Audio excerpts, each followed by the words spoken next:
Ever get that feeling there's a whole world of struggle happening, just, out of sight? Mm-hmm. Injustices playing out behind closed doors that most of us, well, we never really think about. Hmm. Okay, let's unpack this, because today on the deep dive, that's exactly where we're going. We're taking a hard look at what it's really like to navigate the legal system from inside a Turkish prison. And what's crucial to understand right from the start, for you, the learner, is that our usual picture of legal systems, it often just stops at the theory. Right. We see laws on the books, we see courts, and we kind of assume a certain level of fairness operates. Yeah. But what happens when someone from that system, in this case, a former judge, reveals a completely different reality? Exactly. Our guide today is Husamettin Uğur. He's a former judge in Turkey who has actually experienced the inside of its prisons firsthand. Yeah, and our main source for this deep dive is a really powerful YouTube transcript. It's a discussion with Mr. Uğur on the Viktan Vakya channel. He shares his personal journey, the legal battles he faced while he was incarcerated. It's very direct, very compelling stuff. We had actually hoped to have a lawyer join us, too, give another perspective. But unfortunately, due to the anniversary of the earthquake in Mersin, they just weren't able to make it today.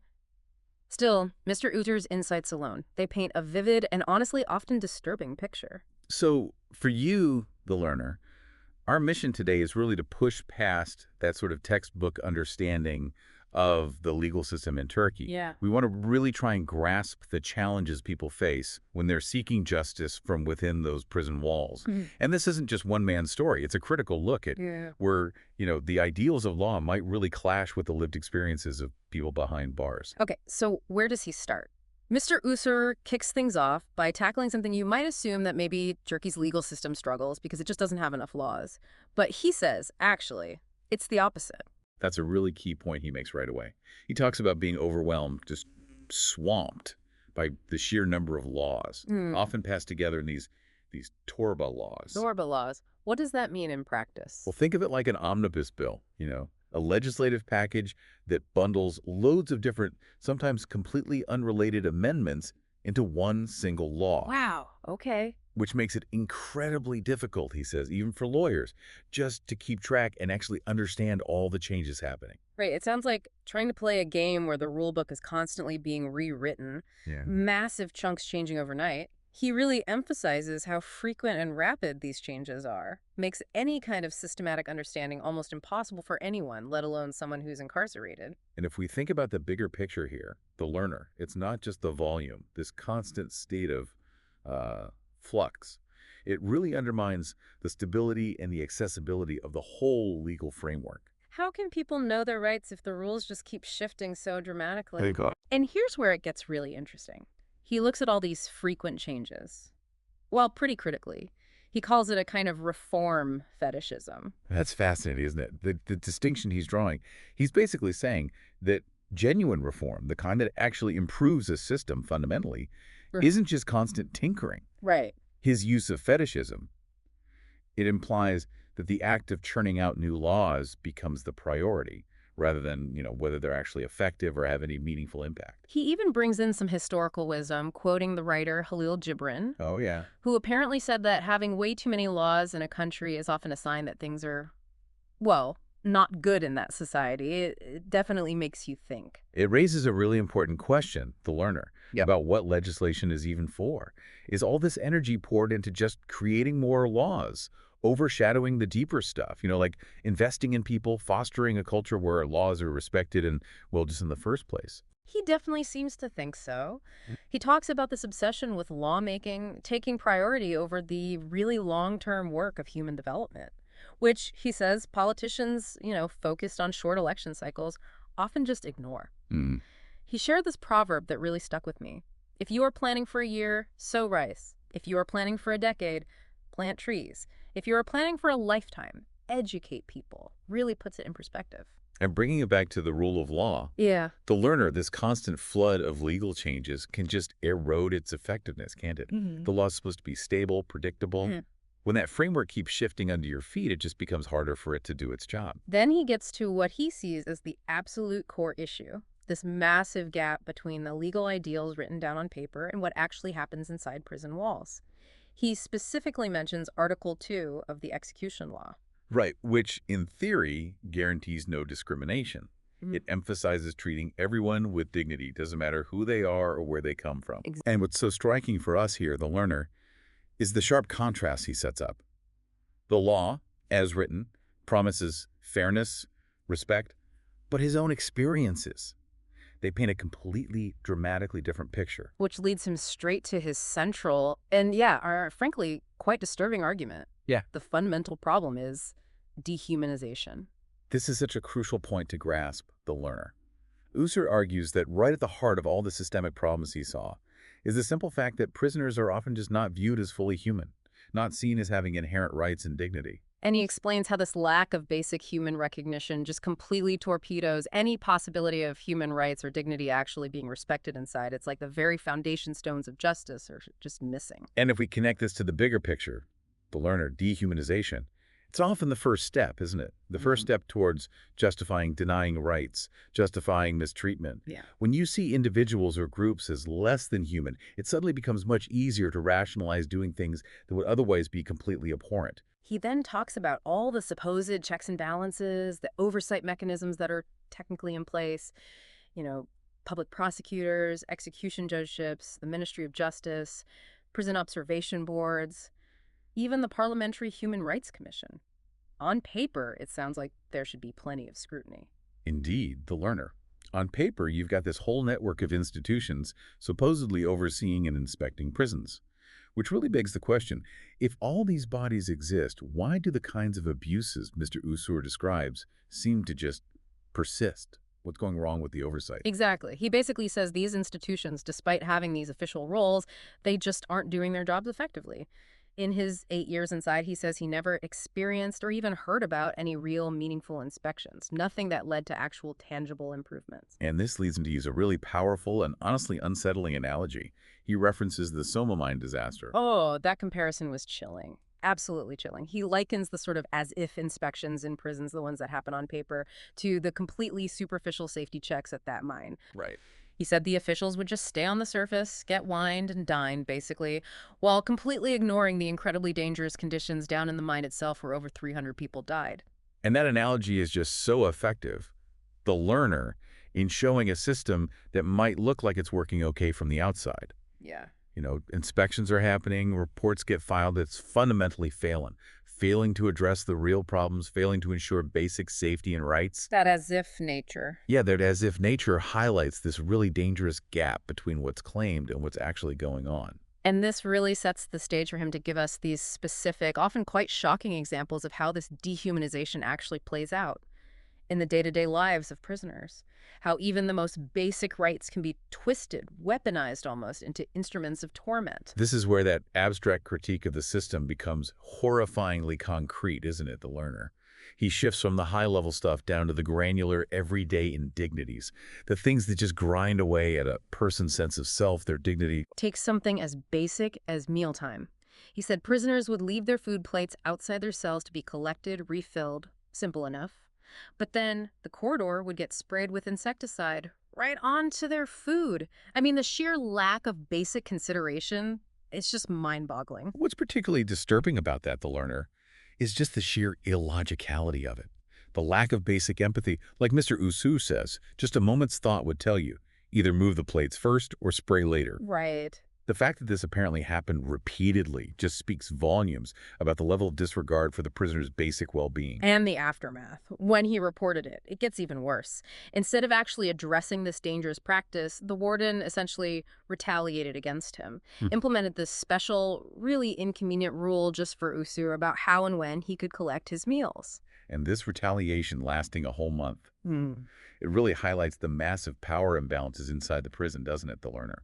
Not only was a basic right, safe food, violated, but complaining about it just led to more punishment, more isolation for Mr. Uğur. Yeah, and it even created friction with other inmates, with staff, just making his life harder. Exactly, compounding the difficulty. And then, unbelievably, this retaliatory measure was twisted around and used against him in the official responses to his complaints. They painted him as someone just looking for special treatment, for privileges. And this is such a crucial tactic to understand. The learner. By misrepresenting his totally legitimate complaint as some kind of self-serving request, the authorities could just dismiss it more easily and isolate him even further within the system. It's a classic way to silence dissent, deflect responsibility. He also talks about the right to request a transfer, to a prison closer to your family, which should make visits easier, help maintain those vital connections. But he says this right is often just completely undermined. What's striking there, the learner, is the apparent arbitrariness he describes. Transfer requests just repeatedly denied, often for reasons that seem totally made up, and sometimes even used disruptively, like right around the time family visits were scheduled, causing even more distress.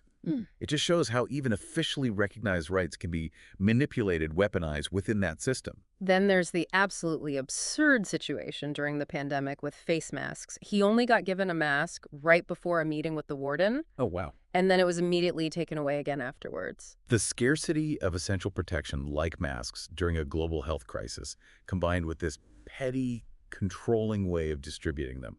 It points again to a system that prioritizes power and control over the basic health and safety of the people locked up. Wouldn't you agree? The learner. Absolutely. And the eventual solution. One single mask per week, which is meant to be single use. It just seems ridiculously inadequate. Totally inadequate. And then denying something as simple as a second pillow prescribed by a doctor for his reflux, or a stool, again, medically recommended for his back problems. These aren't luxuries, are they? They're about basic medical needs, about alleviating suffering. These examples, the learner, they really highlight a clear disregard for the medical advice given by their own healthcare professionals. It raises serious questions about how much the prison admin actually prioritizes the health and well-being of the inmates they're responsible for. Even medication that was legitimately prescribed, properly dispensed. It was confiscated during routine monthly searches, and the excuse that he had an excessive amount. That act directly contradicts the medical care plan, doesn't it? And it creates unnecessary anxiety, real hardship for people trying to manage chronic health conditions, the learner. It just suggests a really rigid, inflexible system that fails to consider individual needs at all. So we're seeing how these everyday rights, things most of us take for granted, are being denied or even actively used to cause suffering. And this leads him to his next point: the fundamental disregard for prisoners' basic citizenship and rights. This, the learner, takes that dehumanization argument even further. Mr. Uğur describes situations where even their fundamental status as citizens, with rights and responsibilities, seems to be just ignored or actively challenged by the prison authorities. He tells this story, it's almost surreal, an exchange with the head warden about paying taxes. Mr. Uğur mentioned his duty as a citizen to pay taxes. And the warden then demands to see his ID, which of course is held by the prison itself. The sheer absurdity of that moment, it really stuck with me. That exchange, the learner, it powerfully shows the disconnect, doesn't it, between the prisoner's civic duties and the denial of their basic recognition, their basic rights. By the very institution holding them captive, it highlights the almost Kafkaesque nature of their situation. And then there's the deliberate delaying tactics, holding inmates back from returning to their cells for prayer time after their yard time was up. It sounds like a petty thing, maybe, but a really effective way to exert control, inflict a kind of psychological punishment. These seemingly minor acts of obstruction, disrespecting religious practices, they underscore a broader lack of consideration for the individual needs and fundamental rights of prisoners, even in areas as deeply personal and important as religious observance, wouldn't you say, the learner? Yeah, definitely. Okay, so we're seeing basic rights undermined, even weaponized. Now, Mr. Uğur shifts to how the system itself uses legal loopholes or just outright circumvents its own rules. And this is where Mr. Uğur's background as a former judge becomes so invaluable for us, the learner. He can pinpoint and articulate exactly how the system manipulates its own regulations, its own procedures, often to the detriment of the people incarcerated. He brings up the issue of mail between lawyers and inmates. Now, in theory, that communication is protected, right, to ensure the right to legal counsel. But physical inspection of the mail is allowed for security. That's right. And the European Court of Human Rights, the ECHR, or EAHIM as it's known in Turkish, has rulings on this. They basically say if you have to physically inspect mail for security, fine, but do it in the presence of the inmate. To stop the content being read. Exactly. To prevent any possibility of the content being read or interfered with. It's a key safeguard for keeping legal communication confidential. But Mr. Uğur says that wasn't happening. His lawyer's mail was being open, reviewed outside of his presence. That's a clear violation of those ECHR guidelines. Precisely. And what's deeply concerning here, the learner, is that direct contravention of established international legal standards. Standards designed specifically to protect the fundamental right to legal representation. It raises really serious questions about adherence to the rule of law within the prison system itself. And when he reported this to the prison authorities, to the execution judges, the very people who are supposed to be overseeing this stuff, they just denied it happened. He said they seemed to prefer believing they were being deceived rather than actually investigating his claims. That response, the learner, it points to a potential systemic issue, doesn't it? Where those in authority are just unwilling to acknowledge or address potential wrongdoing within the institutions they're supposed to oversee. That preference for denial over investigation, it just kills any real accountability. He then brings up the even wider issue of complaints filed by inmates being forwarded right back to the very institutions or people they are complaining about. I mean, what kind of meaningful oversight can you possibly have in a system like that? Exactly, the learner. It creates such an obvious conflict of interest. It renders the whole complaint process largely pointless, futile even. How can anyone have any faith in a system where their grievances are basically reviewed by the very people they're accusing of misconduct? It's like asking the accused to be their own judge. He even mentions a specific Justice Ministry directive. It came about after someone made an individual application to the Constitutional Court. And this directive advised prisons against stamping lawyer mail with the word "seen." Now, on the surface, that might sound like a good thing, right? Protecting confidentiality. But what Mr. Uğur suggests, and what's really crucial to grasp here, the learner, is that this directive might have been a clever way to sidestep the issue of reading the content, while still creating a record that the mail had been inspected somehow. So creating the appearance of compliance. Exactly. Creating the appearance of following the rules without actually guaranteeing that confidentiality was truly protected. So the legal framework itself, even when it looks like it offers protection, is being twisted, manipulated in practice. And this leads directly to his next major point, which is about the significant deterioration, as he sees it, of prison oversight. Mr. Uğur's personal journey here is just remarkable. Moving from being a public prosecutor, someone responsible for doing unannounced prison inspections, to becoming an inmate subjected to that very system. It provides a uniquely informed and deeply concerning perspective for us, the learner. He talks about how, back when he was a prosecutor, he'd conduct these proactive, unannounced visits, to get a real feel for the conditions, make sure rules were being followed. But then, as an inmate himself, he saw a complete absence of that kind of genuine, effective oversight. That stark contrast, the learner, it really underscores the potentially significant decline in how effective and rigorous these prison oversight mechanisms really are. His firsthand experience on both sides highlights not just whether oversight bodies exist, but what their actual impact is. Or, well, the lack of impact in his experience as an inmate. He even tried to meet with the prison prosecutor to report some of the serious issues he was seeing. But he says the prosecutor was clearly just deferring to the head warden, undermining any real chance of an impartial investigation. That deference, the prosecutor basically bowing to the very person who might be the subject of complaints. It raises serious concerns about the independence, the impartiality of the whole oversight process, the learner. If the investigators aren't willing to challenge the prison administration's authority, accountability becomes virtually impossible. And the few meetings that did happen between inmates and prosecutors or judges often took place with the very prison officials being complained about in the room.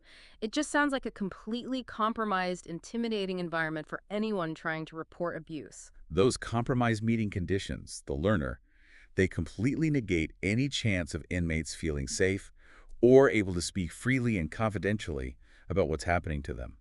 The presence of the officials they're complaining about would undoubtedly create a massive chilling effect, hindering any genuine accountability even further. And all these failures of oversight contribute to another really critical issue: the breakdown of evidence and document security within the prisons. This, the learner, is absolutely fundamental.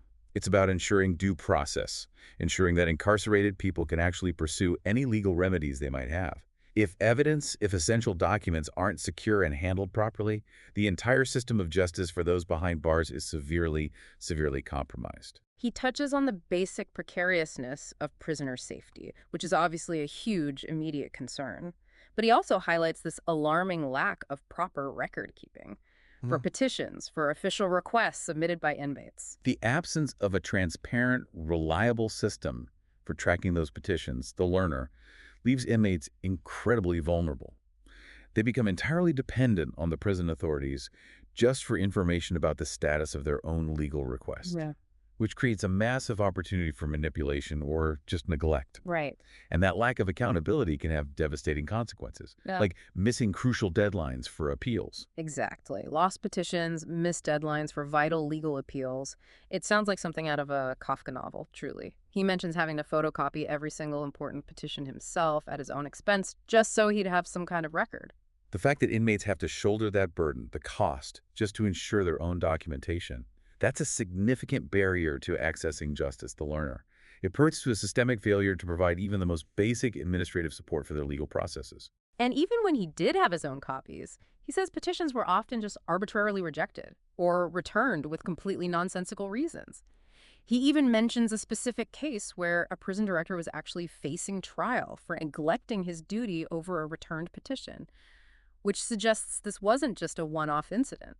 These arbitrary rejections, these nonsensical reasons for bouncing petitions back, the learner, they demonstrate a clear lack of due process and a real potential for abuse of power within the prison administration.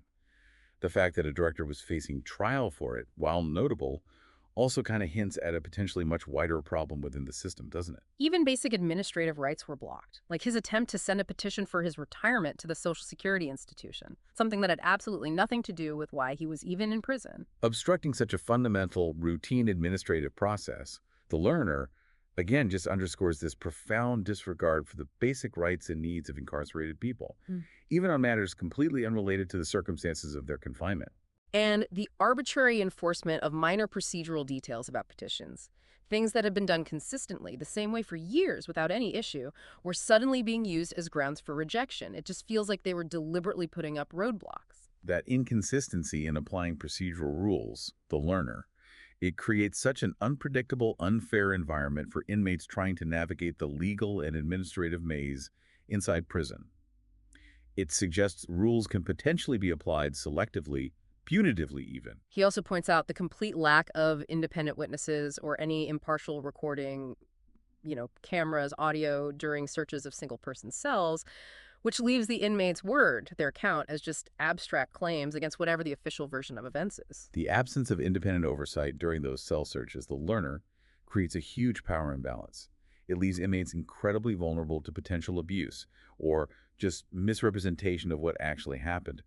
That lack of any corroborating evidence makes it virtually impossible for inmates to challenge the accounts given by prison authorities. And he gives some really disturbing examples of deliberately destructive, provocative behavior during these searches, which were then followed by disciplinary action taken against the inmate for resisting. It's a truly twisted, unfair situation. Those accounts are deeply troubling, the learner. They suggest that cell searches could be used not just for legitimate security, but also as a way to harass or intimidate.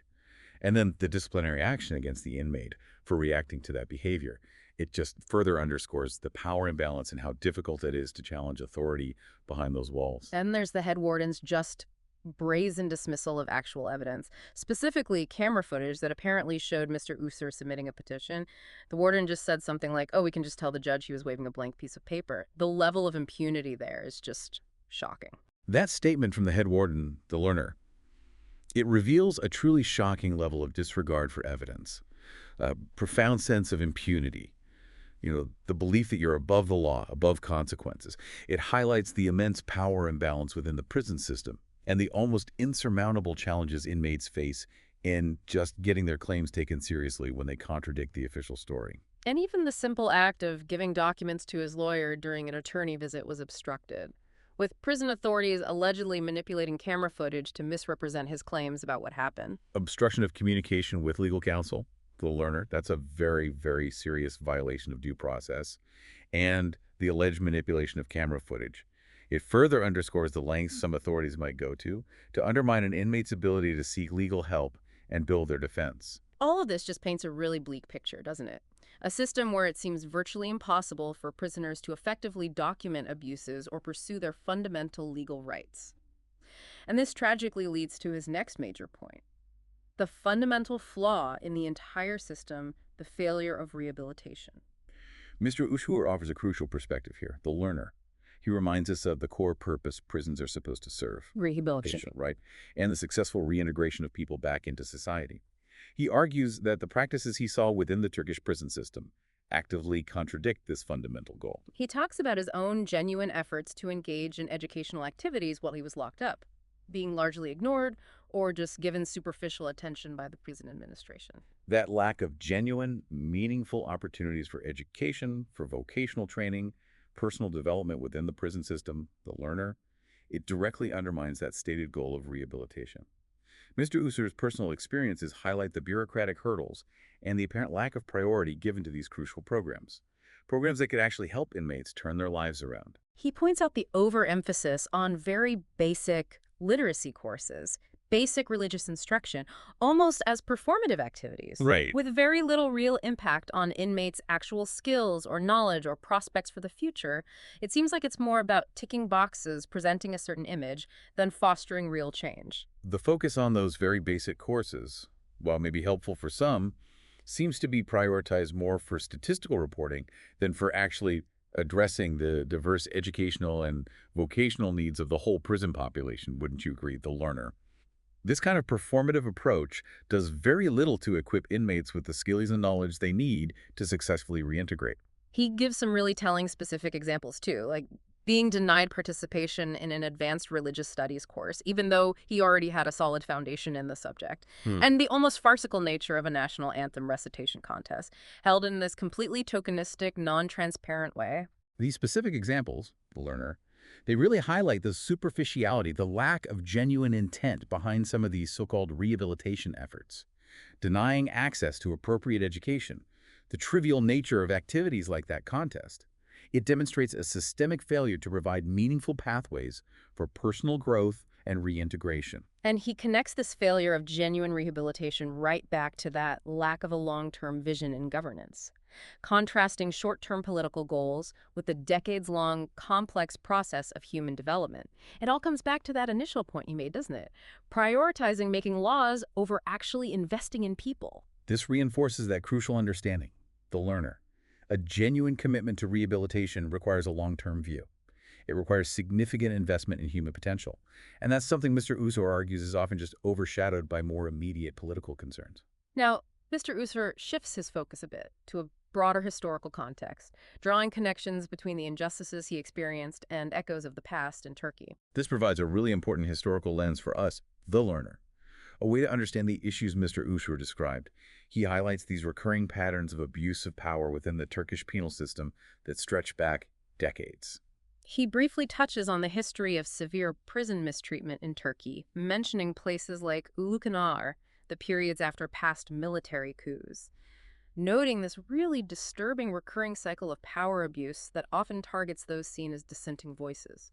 It paints a pretty grim picture of history repeating itself. By referencing those historical events, those locations, the learner, Mr. Usur, underscores the deeply entrenched nature of human rights abuses within the Turkish prison system, particularly targeting those perceived as challenging the state's authority.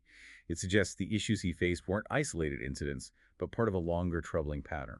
And he references the powerful works of incarcerated intellectuals, poets like Ahmet Arif, Nazım Hikmet, who managed to create significant art and literature even while they were imprisoned, which suggests this tragic pattern of silencing dissenting voices has really deep roots in Turkish history. That connection to the legacy of incarcerated intellectuals, the learner. It serves as such a poignant reminder, doesn't it, of the historical cost of suppressing dissent and also the enduring power of the human spirit to create even when facing injustice. But it also tragically highlights that recurring pattern of the state trying to silence those who challenge the status quo. He even draws parallels that span centuries, from the ancient philosopher Socrates right up to modern times, highlighting this persistent tendency to silence and sort of those who dare to question the established order, often labeling them as threats to society. That broad historical parallel, the learner, emphasizes a recurring theme throughout human history, really. The tendency of those in power to demonize and silence people who question things.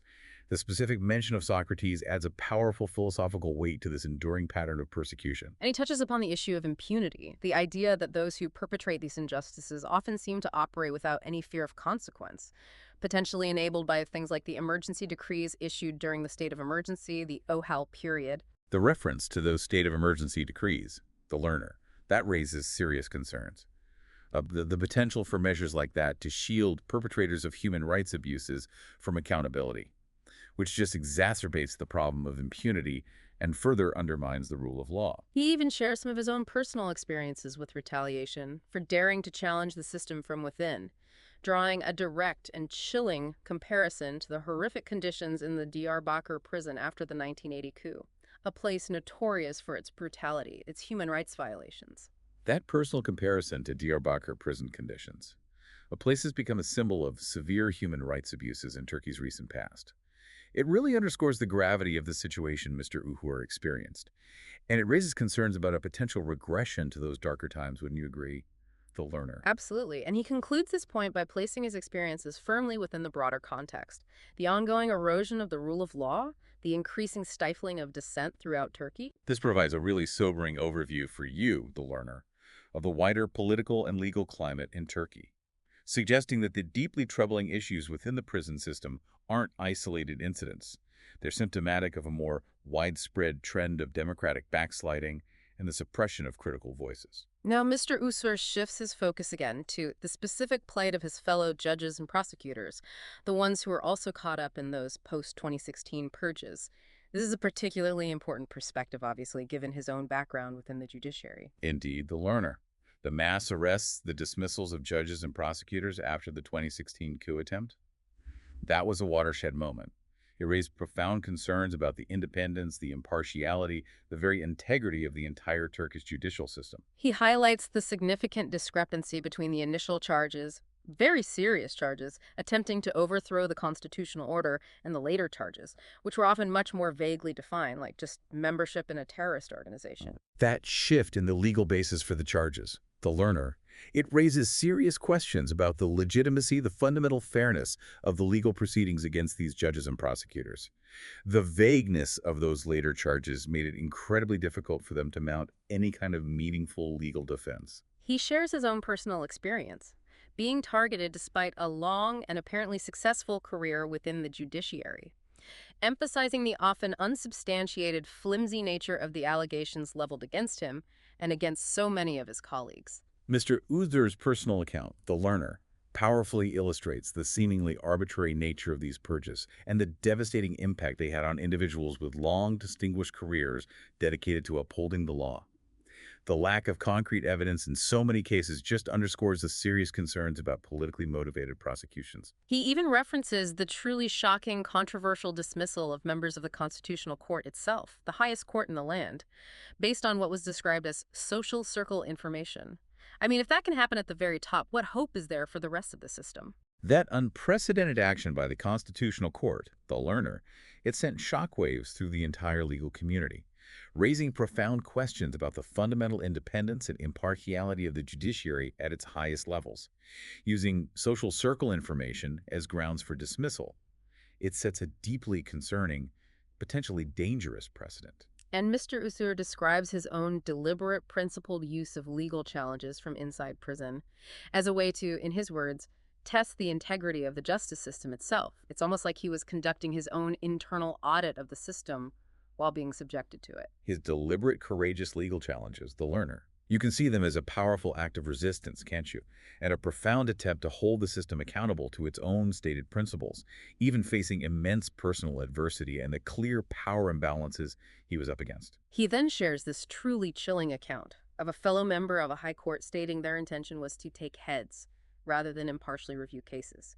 That single statement just speaks volumes about the climate of fear, of retribution that permeated the judiciary then. That disturbing, frankly alarming anecdote, the learner, it provides such a stark illustration of the highly charged, punitive atmosphere that gripped the judiciary after the coup attempt, suggesting a prioritization of retribution, of silencing dissent over the fundamental principles of due process and impartial legal review. And the reported reliance on confessions likely obtained under duress, coupled with that disturbing trend of twisting past professional achievements, past affiliations, and presenting them as evidence of guilt. It paints a really troubling picture of the state of the justice system during that time.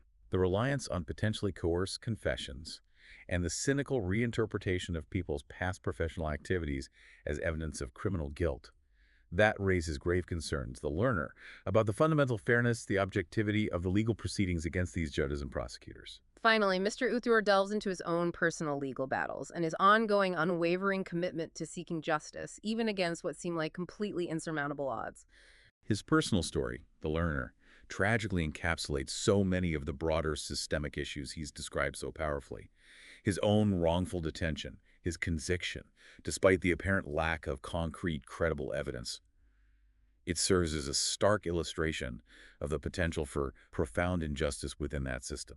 He mentions how even his academic work writing a book on tax crimes, his area of expertise, and his participation in a press conference before the coup attempt, an entirely legal public event, were twisted and used against him as evidence of criminal activity. I mean, can you imagine your professional knowledge being weaponized like that? The use of his scholarly work, his legitimate public engagement, and supposed evidence of criminal behavior, the learner, it underscores the increasingly broad and potentially politically motivated interpretations of what constitutes criminal activity, creating a climate of fear, of self-censorship. But despite enduring all of this, he shows this incredible, unwavering commitment to seeking justice. Not necessarily expecting a favorable personal outcome, but just to meticulously document the profound injustices he witnessed. For the historical record, that's a truly powerful act of defiance. His profound determination to meticulously document the injustices, even without realistic hope of a positive personal outcome. Yeah. It speaks to a deep, unwavering sense of moral obligation, doesn't it? A powerful commitment to preserving the truth for future generations. The learner. He also shares the disheartening reality of the continued suppression of his voice, even after his release from prison, with multiple publishing houses refusing to release his books out of fear of repercussions. Even now, years later, his story is still being silenced in ways. The continued reluctance of publishing houses to release his written work, The Learner, even after he's out.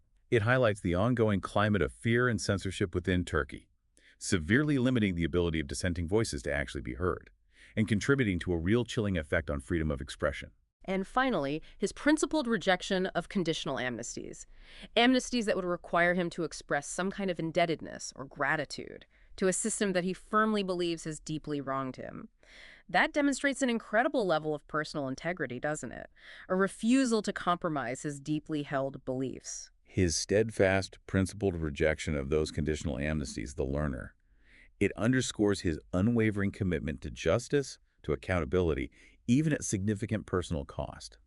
It speaks to a profound moral compass and a refusal to legitimize a system he believes is fundamentally flawed. So, as we bring this really intense and definitely eye-opening deep dive to a close, what are the crucial takeaways for you, our listener? Well, this powerful discussion with Husamettin Uğur, the learner, it reveals a stark, deeply disturbing contrast between the theoretical legal protections that should exist within Turkish prisons and the incredibly harsh, unjust realities faced by those inside, particularly those who dare to question the status quo or challenge the system from within. Yeah, the systemic dehumanization of prisoners, the deliberate manipulation, the denial of even the most basic rights, and the profound breakdown of any meaningful independent oversight. All of this creates a system where the very idea of seeking legal recourse from inside often feels like a complete and cruel illusion. For me, the learner, a particularly striking detail. Maybe that head warden's brazen dismissal of clear camera footage as easily misrepresented. Or perhaps the sheer absurdity of Mr. Uğur's own professional achievements, his expertise, being twisted and weaponized as evidence against him. Those moments just encapsulate the fundamental injustices at play. It really forces you to consider, doesn't it? What are the far-reaching implications for a society where the fundamental principles of the rule of law are so profoundly undermined within its own institutions? How does the way a society treats its incarcerated individuals truly reflect on the core values, the fundamental integrity of its entire legal system? This raises a truly vital question for you to ponder, the learner, about the overall health, the resilience of a society's democratic institutions. When those foundational principles of the rule of law are so clearly eroded within the very walls of its prisons, what does that signal for the broader legal and political landscape, for the fundamental rights of all its citizens? We strongly encourage you to delve deeper into this critical topic.